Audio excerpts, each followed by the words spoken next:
అన్నా ఒక నిమిషం.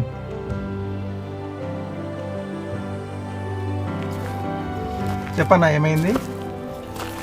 ఏమో నాకు తెలియట్లేదు, ఈ మధ్య ఒకటే ఆగిపోతుంది. ఏమో చూడు, కొంచెం స్కూల్కి టైం అవుతుంది. కొట్టినా స్టార్ట్ అవ్వడం లేదా? ఎప్పటి నుంచి? సరిగ్గా తెలియడం లేదు, కానీ ఒక 6 days నుంచి ఆగిపోతుంది. అసలు ఆగిపోదు అనుకున్నా, కానీ ఇవాళ పూర్తిగా ఆగిపోయింది.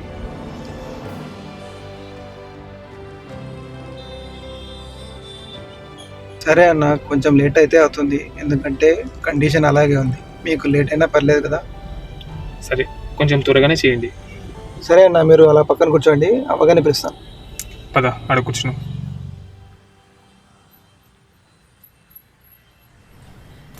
అన్న ఒక నిమిషం కూర్చోండి అన్న. ఏంటి, నేను హోంవర్క్ కంప్లీట్ చేసావా? లేదు నాన్న. తర్వాత రోజు అడుగుదామని అనుకున్నా, కంప్లీట్ చేసేమని. ఇంత నెగ్లెక్ట్ ఉంటే ఎలా రా? ఒకే ఒక ప్రాబ్లం వస్తలేదు నాన్న, ఎంత చేసినా.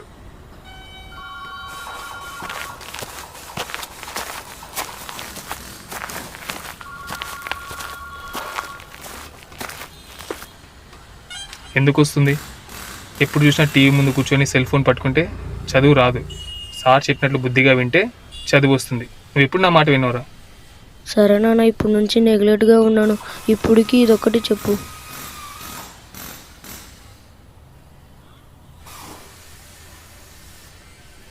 నేనెలా చెప్తాను? నాది ఇంగ్లీష్ సబ్జెక్ట్ కదా. సరే ఉండు, ఆ ఫోటో తీసి నేను మీ మ్యాథ్స్ టీచర్కి పెడతాను. ఒకసారి బుక్ చూపించు.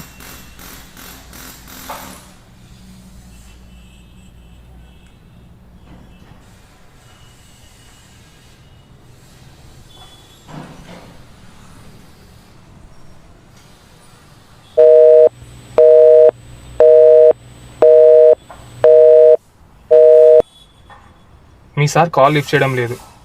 తను మిస్ కాల్ చూసి తనే చేస్తాడు. ఆ బండి రిపేర్ అయ్యే లోపల ఏదో ఒక ట్రై చేయి. సరే.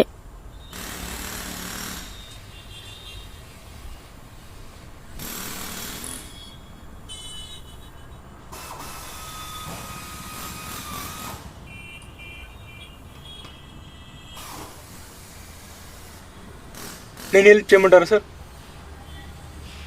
అంటే ఏదో ప్రాబ్లం అని అంటున్నారు కదా, చూద్దామని. నీకేదో మ్యాథమెటిక్స్ వచ్చా? ఏమైనా చదువుకున్నావా?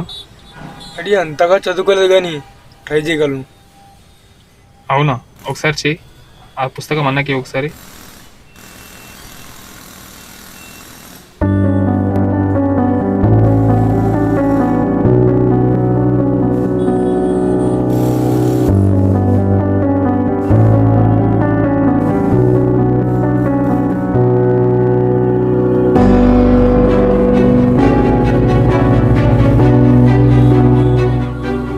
ఏంటి అప్పుడే అయిపోయిందా? ఇదిగో నాన్న, అన్న సింపుల్గా త్వరగా చేసినాడు. ఇప్పుడు హ్యాపీయేనా? అదేదో నిన్ననే కనుక్కొని చేసింటే అది ఎప్పుడే అయిపోయేది. మరి నీకు చాలా టాలెంట్ ఉంది కదా, మరి నీకు ఎక్కడే ఆగిపోయావు? అన్న బైక్ స్టార్ట్ అయింది. బైక్ స్టార్ట్ అయిందా? పదరా.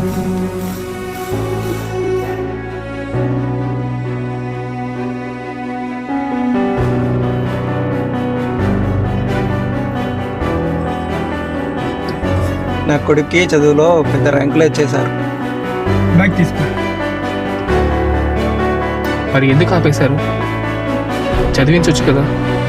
ఎవరైనా ఒక స్థాయి వరకు చదివించగలరు. అంతకు మించి మాకు స్తోమత లేదు.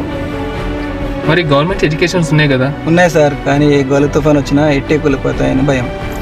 ఇంకా ఇప్పుడు స్కూళ్ళల్లో కానీ కాలేజీలో కానీ చదువు నేర్పించడం కంటే బట్టి కొట్టిస్తున్నారు.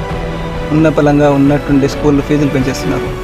ఇప్పుడు ర్యాంకులు తీసుకొచ్చేసి టీవీలో చూపిస్తున్నారు. అంతేగాని అంతకు మించి లోపల ఏముండదు సార్.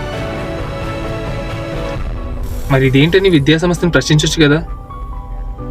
పేరెంట్స్ చదివించేది పిల్లల భవిష్యత్తు కోసం అయితే బట్టి కొట్టే చదువులతో ఫీజులు అమాంతం పెంచేసి వ్యాపారం చేసే వాళ్ళని మేము ఎలా ప్రశ్నిస్తాం? మేము సామాన్యులం, మాకంత ధైర్యం లేదు. దీనికి ధైర్యం అవసరం లేదు, కేవలం మీ చూపుడు వేలు చాలు. చూపుడు వేళ ఎందుకు? ఎందుకంటే దీనికి సామాన్యం ఎక్కువ తక్కువ అని ఉండదు. బైక్ కంపెనీ నడిపేవాడి నుంచి బైక్ని రిపేర్ చేసేవాని వరకు దీని ముందు సమానమే. అదే మన ఓటు హక్కు. ధనవంతుడు పేదవాడు ఒకే వరుసలో నిలబడి వేసే ప్రత్యేక హక్కు మన ఓటు హక్కు. ఈ ఓటుతో ఎలక్షన్స్ అప్పుడు మాత్రమే పని ఉంటుంది, తర్వాత ఏం మారుతుంది?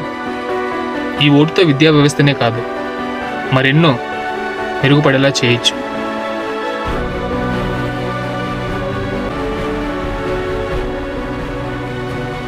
ఆలోచించి ఓటు వేయండి. 5 ఏళ్ల మంచి పరిపాలన కోసం ఓటు వేయండి.